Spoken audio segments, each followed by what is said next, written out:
is aware about all the three C's: calm, continuity, and confidence. And that was reflected in the morning. And I'm sure when she will address the press, you will see the same thing today again. All right. I think it has started now. I also have Sabah Naqvi joining me. Sabah, I'll request you to sort of hold on. We'll just listen into the finance minister and get right back to you. I just want to give the overall perspective, so I'll take a bit longer than I desire. See, this is an interim budget presented just before the election, obviously. The four large things that I want to draw your attention to is GDP. You get the numbers, you see it, and so on. But I want to bring in this dimension, that governance, development, and performance. On all these three heads, I'd like to say what actually we have achieved, because that forms the backdrop. So on governance, this budget speaks from a position where we have delivered on development, we better manage the economy with correct intentions, correct policies, and correct decisions. So it's a governance with care, conviction, and confidence. If that stood for the GDP's G, the D stands for people living better, earning better, and having high aspirations for the future. And if I move to the P, the performance, 3 consecutive years of 7% growth. Fastest growing economy in G20, all parts of the country participating in the growth. Price stability and inflation management. Handling the health and economic fallout of COVID. Build out of physical, digital, and social infrastructure. DPI as a factor of production almost for formalization and financial inclusion and growth of the economy. Cleaning up the banking system, GST, one nation, one market, and one tax, the IBC. So if you were to look at payments, I've listed some of them. So your GDP, as we look at governance, development, and performance, I have something to say on each of these. So this budget, or vote on account, is getting presented with the GDP that we want to speak to you about. And in that, the fiscal management actually is something which I would like you to spend some time, even as you go through the budget. But I'll flag it here, bringing down the fiscal deficit in spite of very challenging times, as per the announced consolidation path, and with transparency and prudence. So in fact, I was just remarking to my officers this morning, most of you all had already calculated the figures. RE revenue, RE expenditure, this is what it is. Because every month you get the reports coming out. So you don't need to wait till the budget statement. Every month you get the accounts, and so budget process has become absolutely transparent and questionable. If there are any you're there to question, we are here to answer. But we set in the process of keeping everything brought on budget and nothing kept aside from it or underneath it. So with that, the budget deficit, fiscal deficit, 5.8%, which is much lower than the 5.9, which was at the BE. Similarly, for the 24-25 budget, we've given 5.1 as the fiscal deficit, so clearly indicating that we are on track to meet the glide path which was set in 2021-22, and that we are well on track to meet the 4.5% fiscal deficit, on or below 4.5 even by FY26. if this is the background with which I'm talking and the presentation of the budget happened, I want to very clearly put some things under the heading, if you want to call it that, Disha Nirdeshak Baatein. You must have heard the Honorable Prime Minister speak before the Parliament session, well before the sessions commenced. His usual customary remarks.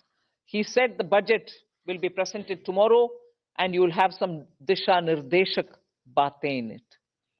So, what are those Disha Nirdeshak Baatein? There are about 5 of them I highlight. Social justice as effective and necessary governance model. So it's not just a slogan for us, social justice, we'll have to work for Nyay. No, we've shown you that it is a governance model and a successful one at that. So social justice as an effective and governance, necessarily a governance model. Then 4 major caste groups, as we call it, as Prime Minister has emphasized, the poor, the women, the youth, and the Annadata. So Disha Nirdeshak Baatein, you have the second point. Third, focus on infrastructure. This year, again, massive increases of capex happened in the last 4 years. This year, too, there is 11% increase, resulting in a very 11,111 crores. So continuing the trend of the last 4 years, where capital expenditure has been the route, one for revival earlier from COVID, and now for sustained growth towards Amritkal, towards the Vikasit Bharat goal. Fourth is the using of technology as a huge opportunity. DPI as almost a new factor of production. So it is actually bringing in the value addition to the economy. It is facilitating every sector to bring in the value addition which is so required and improves on our productivity. And the last Disha Nirdeshak Baatein is high-powered committee for extensive consideration of challenges arising from population growth and demographic challenges. So if these are Disha Nirdeshak Baatein, what were the major announcements? I'll recall very quickly 12 of them. I'm not spending any time except for reading out what those 12 are.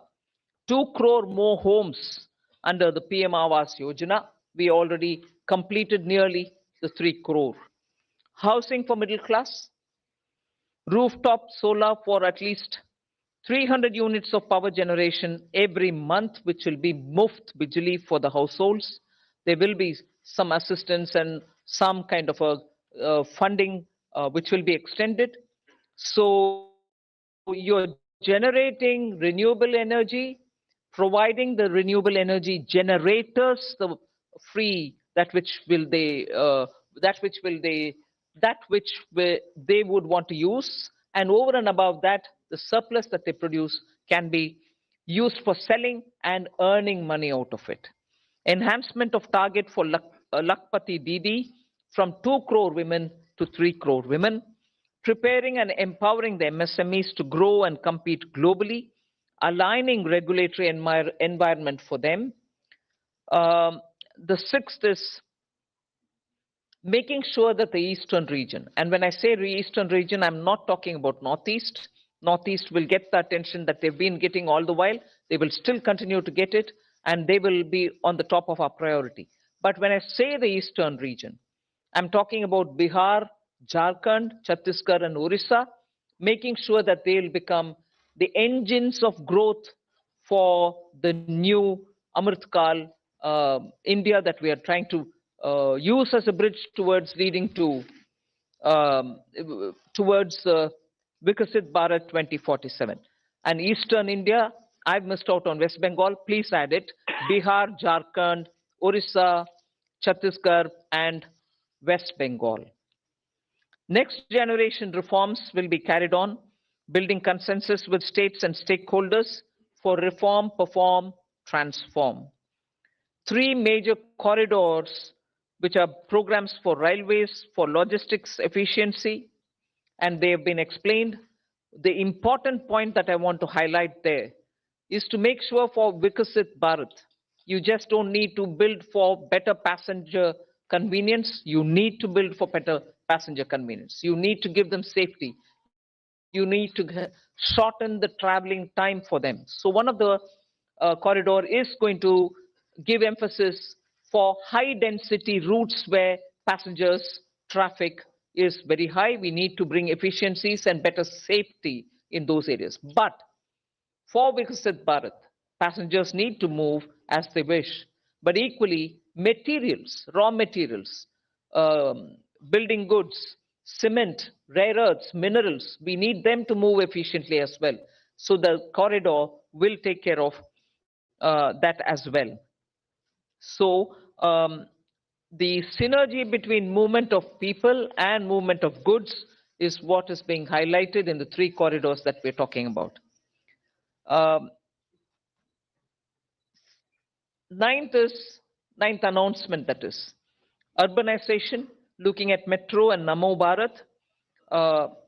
One of the railway related things which I missed out on telling you, 40,000 bogies are going to be improved in the standards with which they can be effective rolling stock and also give the convenience in the passenger experience inside the bogies as well. So 40,000 coaches are going to be brought up to the level of Vande Bharat standards. Metro and Namo Bharat I did mention, so that urban transformation through transit-oriented development can happen. The 10th announcement which I draw your attention to is 1 lakh crore corpus for research and innovation by private sector. So that's coming in at the 10th. 11th is boost to tourism, including spiritual tourism. Interest-free loans will be given to states so that they can build on iconic tourist centers. And the 12th one is supporting reforms in state. They are separate from the development of tourism centers, and therefore I want you all to have the clarity that help to centers are supporting reforms in state is slightly different from boost to tourism. There will be a white paper on economic performance of the last 10 years compared with the previous 10 years. The 12th announcement is so much a statement that I would like to make, which is what I made in the budget speech as well. Government has got the trust and the confidence and the blessings of the people based on its exemplary track record of GDP, as I said, governance, development, and performance, effective delivery, and also on Jan Kalyan. So highlighted points have been realized as goals of Vikasit Bharat till now, and they are the realizable goals also continuing to be so, because what we want to underline is we govern with good intentions, true dedication, and hard work in the coming years. And that's why Amrit Kal is also now called Kartavya Kal. In short, that's the budget. Thank you very much. Yeah. The Finance Minister has just now encapsulated the key highlights of the budget. We'll now open the floor. We can begin with the front row here. Please go ahead, 53.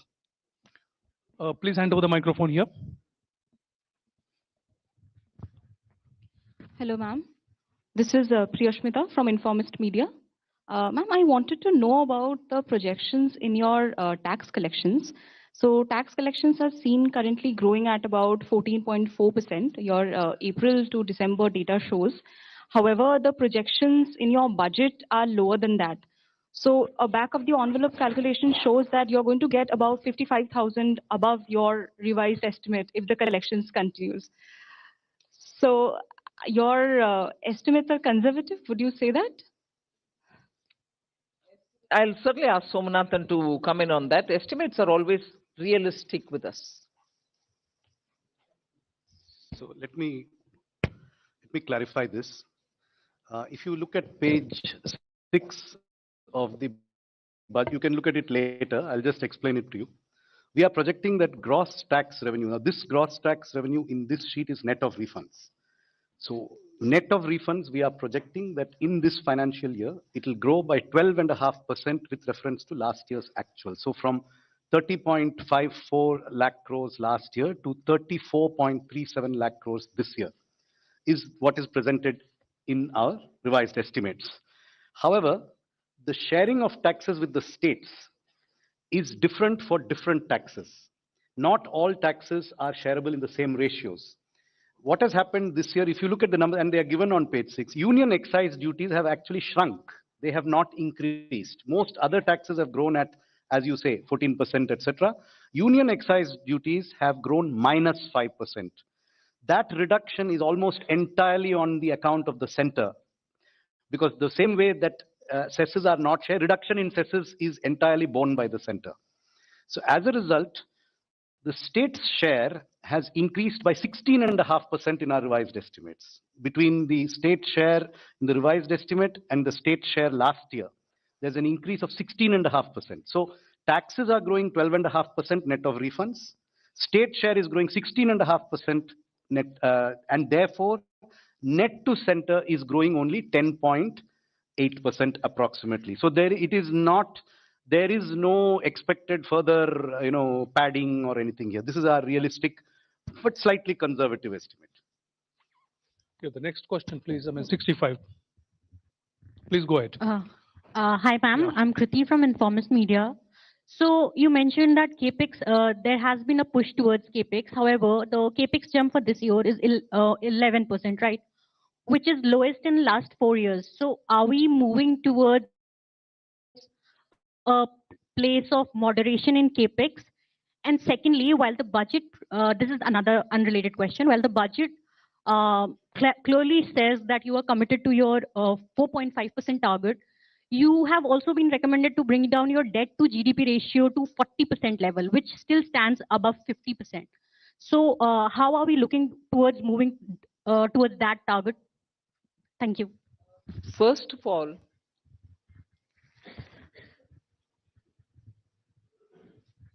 I'm on the second, your second bit was on the debt to GDP. What was your first one on?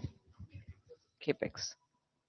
11% growth in CAPEX. You've got used to about 30%, 23% from a low base. And today, 11% on a high base appears low. Informist. 11 lakh crores going for capital expenditure. And you're seeing also that the private sector is coming in with their investments. So one has to have a clear understanding that when the government wants to spend through capital investment, it can be for one, triggering the economy so that private sector also comes in. At a time when private sector didn't come in, we still fully came in. Now we are seeing also signs of private sector also coming in. So it's only natural for two reasons, therefore, for you to look at. One, on what base are you saying 11% is less? Growth it is. And second, please do look up if private sector is coming in or not. Does that answer you? Yeah. The next question, we'll take it. Wait. Still? Yeah. On your 40% of, first of all, that was a figure that was set before COVID. Its relevance today is something that has to be looked at completely afresh. And in fact, in 21-22, the finance minister had set out a particular fiscal consolidation glide path, which is the post-COVID glide path. I would only point out that today India's debt to GDP ratio is one of the lowest in the G20 apart from other countries. So we have to look at things in today's context, not based on a historical relic of a report which was prepared long ago before COVID happened. Yeah. And again, our external debt also is something which you should notice is never been high, not high even now. Yeah. Second row, I would request you to confine to one question, please, because there are many questions coming up. Yeah. Thank you very much. Please go ahead.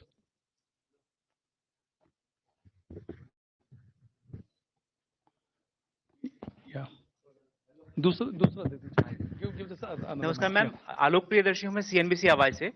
मेरा सवाल ma'am ये है कि एक consumer के नाते, एक tax payer के नाते हमेशा लोगों की ये उम्मीद रहती है, या इस देश में कैसे कह सकते हैं कि चुनाव इतने ज्यादा आते हैं कि लोगों को लगता है कि जब चुनाव आएंगे तो उनकी जो मांगे हैं वो पूरी हो जाएंगी, टैक्स के मोर्चे पर कहें या फिर जो पॉपुलिस्ट मेजर सरकार लेती है. लेकिन क्या इस मिथ को क्या ये सरकार तोड़ना चाहती है कि जब चुनावी साल होगा तो पॉपुलिस्ट बजट नहीं देंगे? जिस तरह से फिस्कल प्रूडेंस की आपने बात करी, आपने फिस्कल प्रूडेंस को लेकर काफी जोर दिया है इस बार बजट में, तो ये इस बात का कॉन्फिडेंस सरकार को ज्यादा है कि वो अगली बार पूरी तरह से आके और जनता के जो इसी तरीके से जिस तरह से फिस्कल प्रूडेंस का जो रास्ता है उसको अख्तियार करेगी और उसी हिसाब से चलती रहेगी, और चुनाव के मौके पर लोग, आम आदमी एक्सपेक्ट ना करें कि कोई पॉपुलिस्ट बजट आ सकता है. आप डिस्कशन जैसे प्रश्न पूछ रहे हैं भाई. मैं पहले से बोलते आई हूं और माननीय प्रधानमंत्री जी भी इस विषय में बोलते थे, कल परसों भी उनका बयान है. वोट ऑन अकाउंट क्या है, कैसे है, आपको मालूम है. So we largely kept vote on account as vote on account, but also showed how the economy will be moving forward and what's our plan for it. Who are we going to aim at when in July, when we come back to present a budget? Who are the sections who will be addressed? What are the kind of investments we'll make? However, very clearly showing that on capital expenditure, we are showing an increasing growth. More money is being put in for that, for innovation, and so on. So announcements भी है, ये नहीं है कि vote on account है इसमें कुछ और नहीं है. Announcements है, दिशा निर्देशक बातें भी है. So vote on account and interim budget को कैसे, किस हद तक उपयोग कर सकते हैं, और वो भी कॉन्फिडेंस सरकार, उस हद तक हमने यूज ही किया है. Yeah, Z Business, and after that you hand over the microphone to your right. Yeah.